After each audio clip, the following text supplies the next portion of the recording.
Assalamualaikum warahmatullahi wabarakatuh. Selamat pagi.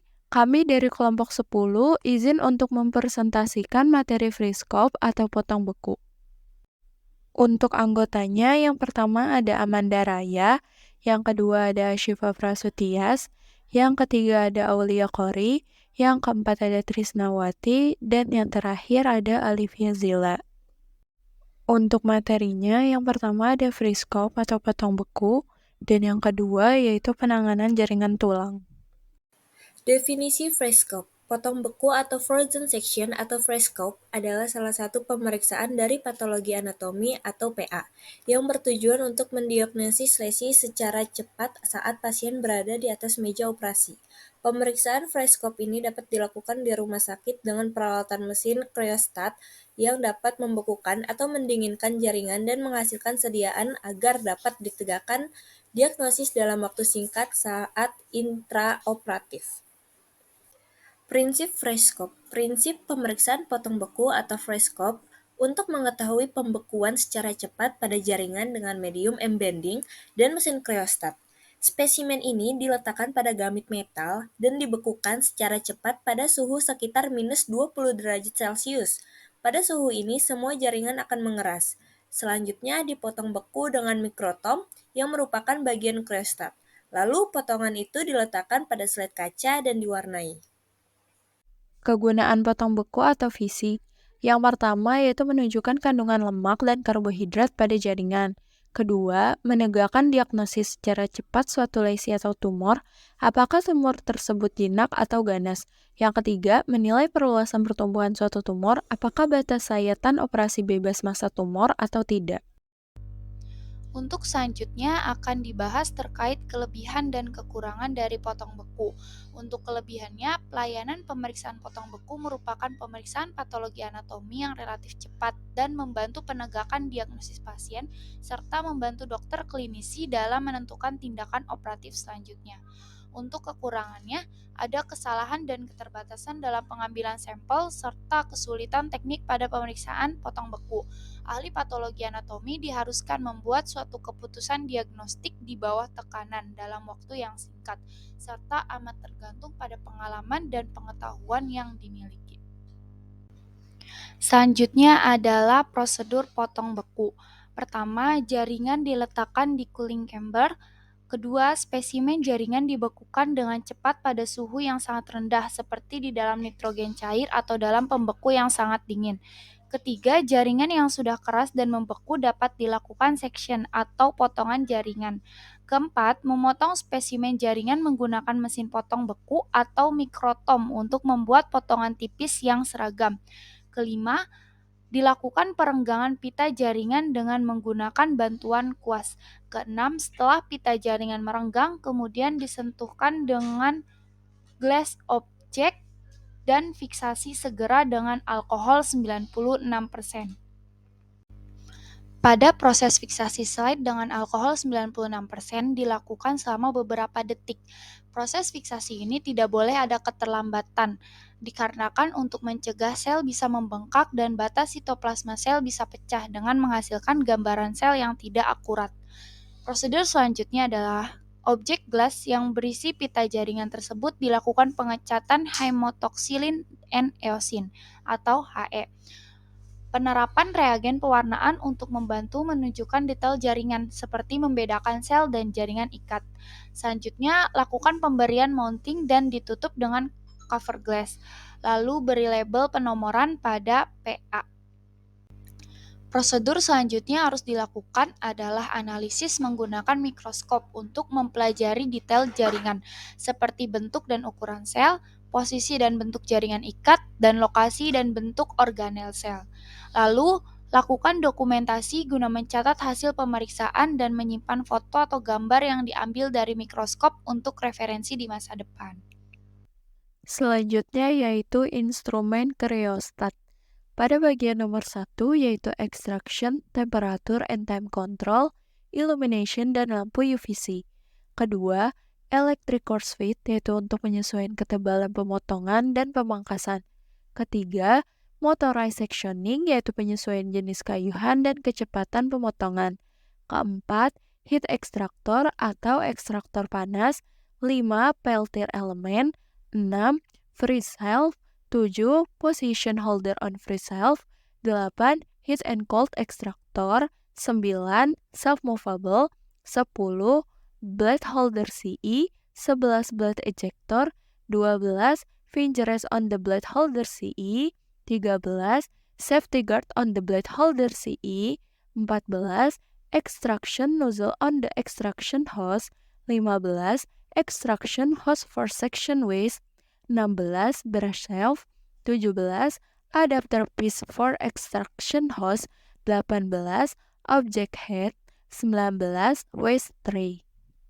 Untuk prosedur kerja kriostat, pertama siapkan alat dan bahan, kedua instrumen dihidupkan setidaknya 5 jam sebelum digunakan, ketiga mengonfigurasi parameter, diatur temperatur cryocamber dan spesimen sesuai dengan tipe jaringan, keempat dipilih spesimen disk yang telah didinginkan sebelumnya, kemudian dituangkan mounting medium, lalu spesimen diposisikan di tengah spesimen disk, diorientasikan sesuai potongan jaringan.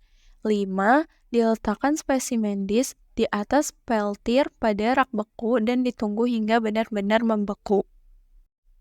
Yang keenam, spesimen disk dipasangkan pada penjepit spesimen atau spesimen head, dipastikan roda pemutar dalam keadaan terkunci.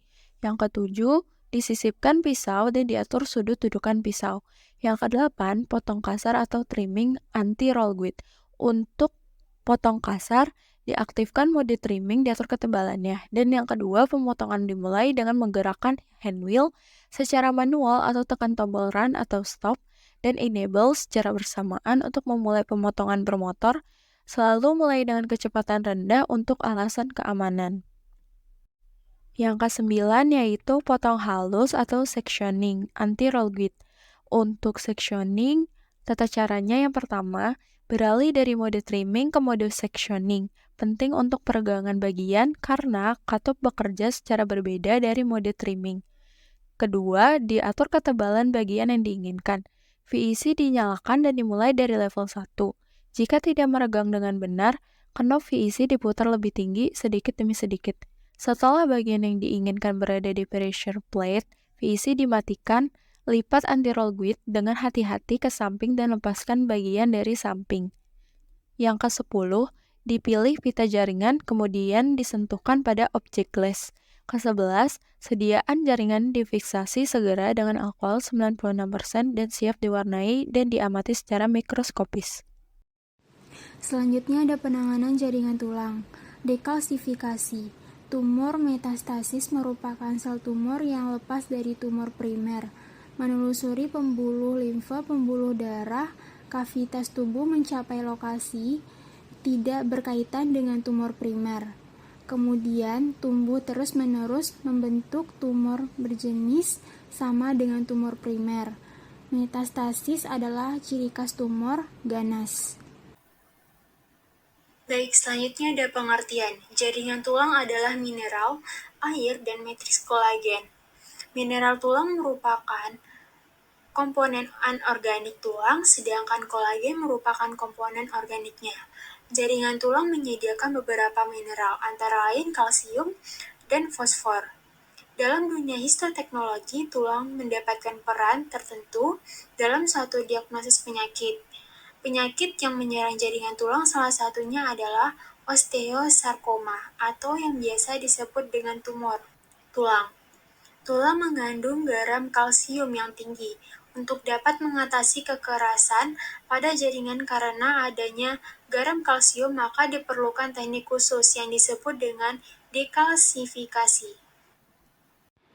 Selanjutnya ada tujuan dekalsifikasi. Satu, teknik ini untuk menghilangkan mineral dari tulang atau jaringan terkalsifikasi lainnya sehingga blok parafin yang berkualitas baik dapat disiapkan dan melindungi semua elemen mikroskopis yang penting. Yang kedua, teknik ini untuk melunakkan tulang atau jaringan yang mengandung garam kalsium sehingga mempermudah saat pemotongan menggunakan mikrotom. Prinsip dekalsifikasi. Prinsip dasar dekalsifikasi adalah sebagai berikut. Yang pertama, pengurangan atau penghilangan garam kalsium oleh larutan asam lemah. Yang kedua, pengurangan atau penghilangan garam kalsium oleh penggunaan larutan mineral lemah yang dibarengi dengan pertukaran ion resin untuk menjaga larutan dekalsifikasi bebas dari kalsium bebas. Yang ketiga, menggunakan cleating agen EDTA. Yang keempat, pengurangan atau penghilangan garam kalsium yang menggunakan prinsip perubahan kalsium menjadi ion elektrolit dengan menggunakan listrik arus. Selanjutnya ada penanganan kasus. 1. Melakukan pembacaan formulir dan mencocokkan dengan jaringan yang diterima, melihat identitas pasien, data jaringan, dan keterangan klinis.